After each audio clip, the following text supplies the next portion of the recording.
자, 여러분들과 함께 오늘 로마서 5장 12절부터 21절까지를 살펴보도록 하겠습니다. 우리가 지금까지 살펴본 그 논의가 유대인이든 이방인이든 다 죄 아래에 있다. 죄 아래 동일하다. 그죠? 동일한 한 존재, 그것은 죄인이다 라는 것이었고, 그 죄인들이 어떻게 구원을 받을 수 있느냐? 믿음으로만 구원받을 수 있다. 그렇게 믿음으로 구원받고 나면 이제 하나님과 화평을 누리고 참된 소망 가운데 살아갈 수 있다. 그 이야기를 해왔습니다. 이 로마서 5장 12절부터 21절까지는 그러면 어떻게 모든 인류가 죄 아래 있게 되었느냐? 옛 시대에 예수님 오시기 전 시대에 어떻게 모든 인류가 죄 아래 있게 되었느냐? 그 이야기를 하면서 새 시대, 예수님이 오시고 난 다음에 어떻게 상황이 바뀌었는지를 설명합니다. 그전 논의들과 유사한 논의인데, 그런데 그전 논의들에서 주 관심이 믿음이었다면 지금 본문에서 주 관심은 아담과 예수 그리스도에게 맞춰져 있습니다. 아담과 예수 그리스도를 통해서 옛 시대와 새 시대를 나누고, 옛 시대가 어떻게 이 죄 아래 놓이게 되었고 현 시대가 어떻게 은혜 아래 놓이게 되었는지 그 이야기를 하고 있는 것입니다. 자, 12절에 보시면 그러므로 한 사람으로 말미암아 죄가 세상에 들어오고 죄로 말미암아 사망이 들어왔나니 이와 같이 모든 사람이 죄를 지었으므로 사망이 모든 사람에게 이르렀느니라. 한 사람으로 말미암아 죄가 세상에 들어왔다는 거야. 그리고 한 사람으로 말미암아 죄가 세상에 들어왔고 또 모든 인류가 죄를 지었고, 그래서 사망이 모든 사람에게 이르렀다. 사망이 모든 사람에게 이르렀다. 이 사람이 죽는다. 죽는 이유가 뭐냐? 죄 때문이다 라는 거죠. 모든 사람은 죽거든요. 죽는 이유는 죄 때문이라는 것입니다. 그 사람이 죽는다라는 것은 그 사람에게 죄가 있다라는 것을 의미하는 거죠. 그런데 그것이 어떻게 시작되게 되었느냐? 어떻게 사람이 죽게 되었느냐? 어떻게 사망이 인류에게 오게 되었느냐? 한 사람으로 말미암았다는 것입니다. 13절 14절에 보면 죄가 율법 있기 전에도 세상에 있었으나 율법이 없었을 때에는 죄로 여기지 아니하였느니라. 그러나 아담으로부터 모세까지 아담의 범죄와 같은 죄를 짓지 아니한 자들까지도 사망이 왕노릇하였나니 아담은 오실 자의 모형이라. 율법 있기 전에 사람들은 여전히 죄를 지었습니다. 그 죄를 지었다는 것을 확인할 수 있는 것은 그 사람들도 죽었다는 것을 통해서, 사망을 통해서. 결국은 그 죄의 삭은 사망이거든요. 그러니까 율법 있기 전에도 사람들이 죽었다는 것은 율법 있기 전 시대의 사람들도 여전히 죄를 지었다는 것을 확인할 수 있습니다. 그런데 죄를 죄로 여기지 않았다는 것은요, 율법에 이렇게 이것이 죄다라고 명시되지 않았기 때문에 죄를 제대로 인식하지 않았다는 것입니다. 어쨌든 이렇게 하면서 아담이 범죄하고 난 이후에 사망이 왕노릇하게 되었습니다. 이제 죽음이 인간들을 통치하게 되는 시대가 된 것입니다. 아담의 범죄 때문에 사망이 왕노릇하게 된 거예요. 그래서 우리가 여기서 하나 알아야 될 것은 인간이라고 하는 존재는요, 누군가를 반드시 왕으로 섬기게 되어 있습니다. 그 옛 시대, 아담이 범죄하고 난 이후의 시대에는요, 사망이라고 하는 것이 왕노릇하면서 인간을 통치하면서 살아왔던 것입니다. 그런데 이 아담은 오실 자의 모형이라는 것입니다. 여기서 모형이라는 것은 유사 모형이 아니라 대립 모형입니다. 그 오실 자는 예수 그리스도를 의미하는데 아담과 예수 그리스도는요, 대립적인 모형입니다. 인류를 대표한다는 의미에서는 유사 모형이지만, 그러나 아담과 예수 그리스도가 걸어온 길, 걸어온 행보에 있어서는 대립 모형이 되는 것입니다.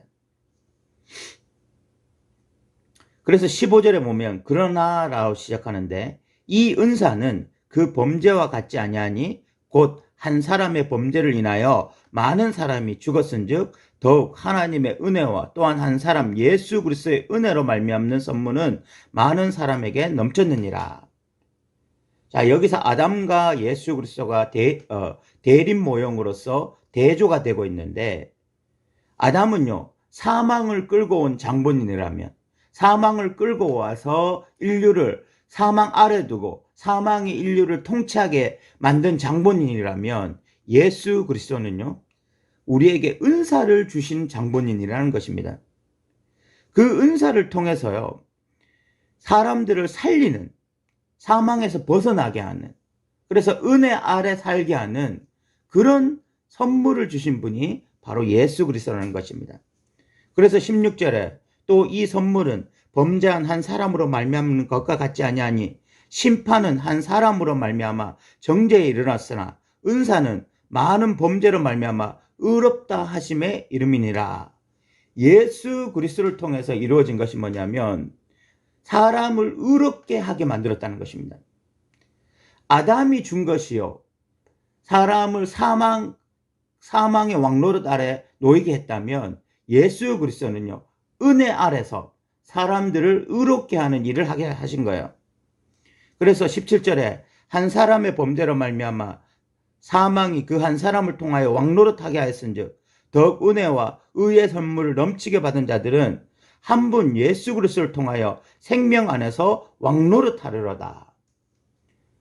아담이라고 하는 존재, 인류를 대표하는 존재를 통해서 사망이 이 땅에 들어오고 그 왕노릇하게 하였다면, 하나님의 아들, 또 다른 인류의 대표인 하나님의 아들을 통해서는요 생명이 왕노릇하게 하는 거예요. 생명 안에서 왕노릇하게 하는 거예요.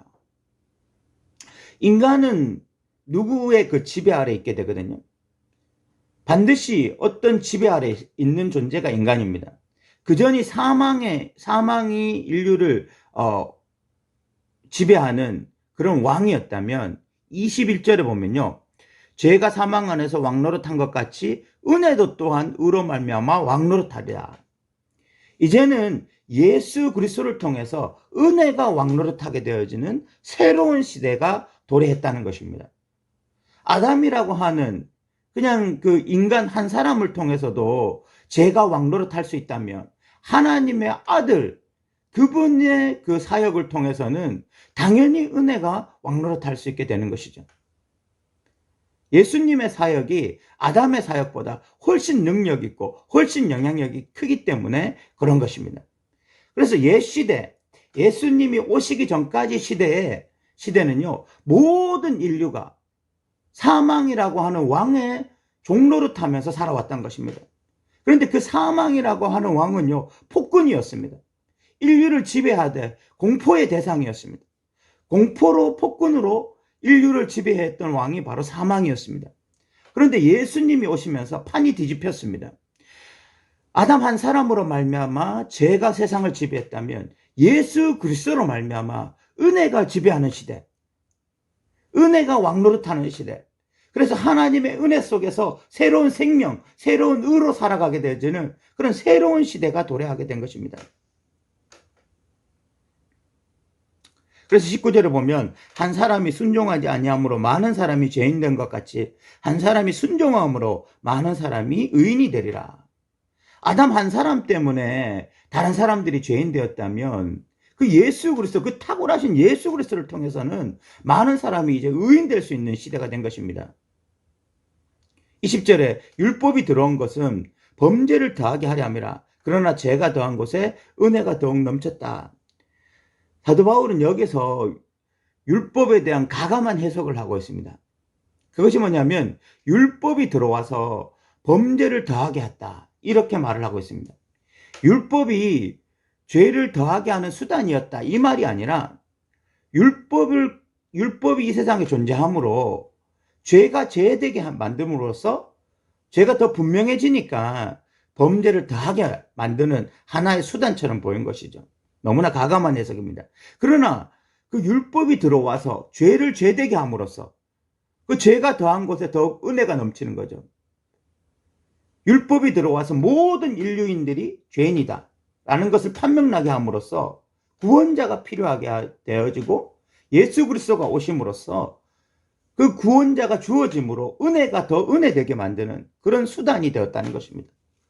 그러면서 21절에 이는 죄가 사망 안에서 왕노릇한 것 같이 은혜도 또한 의로 말미암아 왕노릇하여 우리 주 예수 그리스도로 말미암아 영생에 이르게 한다. 자, 12절부터 21절까지를 조금 정리하면 이렇습니다. 인류는요, 어떤 존재 아래서 살아갑니다. 그러니까 인류를 지배하는 존재가 있는 거야. 그것은 옛 시대도 그렇고 지금 시대도 그렇습니다. 인류는, 인간은 어떤 생각을 가지고 있냐면 난 누구의 통치도 받기 싫어.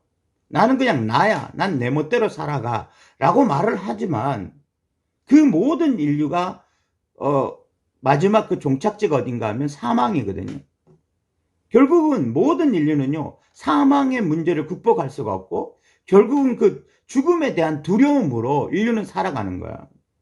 옛 시대는 죽음을 극복할 수 있는 어떤 방법이 없었기 때문에 결국은 사망이 왕노릇하면서 이 사망에 질질 끌려다니면서 죽음의 공포 속에서 그렇게 하루하루 살아갔던 것이 옛 시대의 특징입니다.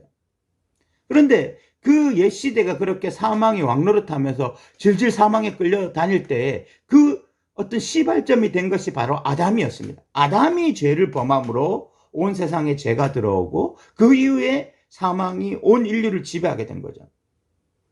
그러나 예수 그리스도가 오심으로 이제 은혜가 왕노릇하게 되었습니다. 그래서 예수 그리스도를 믿는 자들에게는요, 은혜가 왕노릇합니다.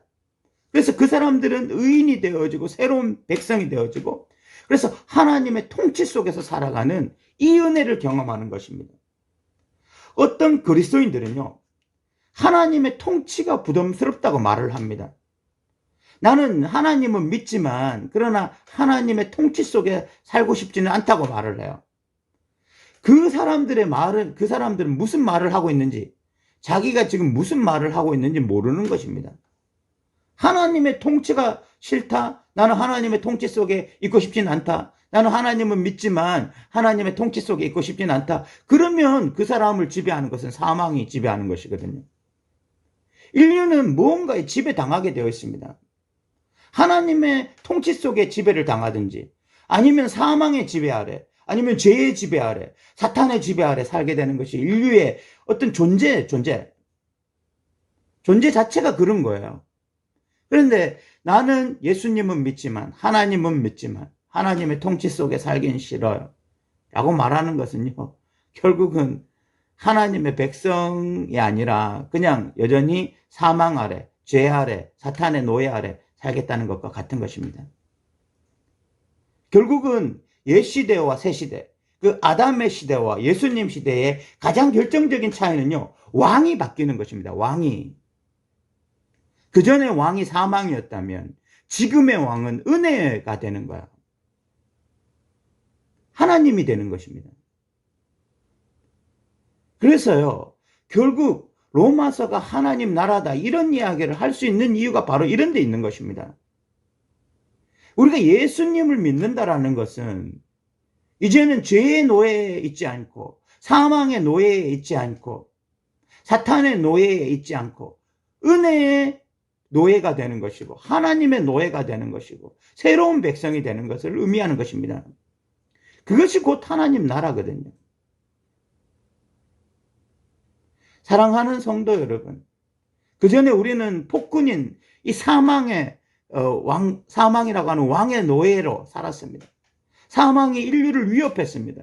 너무너무 두렵게 했습니다. 그래서 모든 인류는요, 결국은 죽지 않기 위해서 그 죽음의 어떤 공포 속에서 그것을 벗어나기 위해서 몸부림치며 살아왔던 인생이에요. 그러나 결국은 죽을 수밖에 없었던 인생.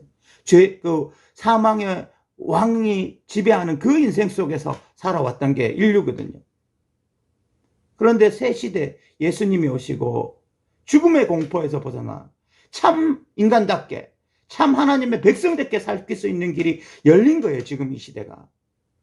그래서 하나님 나라라고 하는 것은요, 우리에게 부담스러운 것이 아니라 우리를 더 행복하게 만드는 것이고 인류를 죄의 이 죽음의 공포에서 벗어나게 하고 죄의 노예 상태에서 벗어나게 하는 참 인간답게 만드는 것이 하나님의 나라인 것입니다. 예수님이 그 길을 열어놓으셨습니다. 그래서 진짜 하나님의 백성들은 진짜 하나님의 통치 속에서 살아가는 것이 하나님의 백성인 것입니다. 로마서 5장 12절부터 21절까지가 잘 해석되어져서 하나님 나라 안에 사는 것이 진짜 행복한 일이고 하나님 나라 안에 살기를 소망하는 진짜 하나님의 백성들 되시기를 바랍니다. 들어주셔서 감사합니다.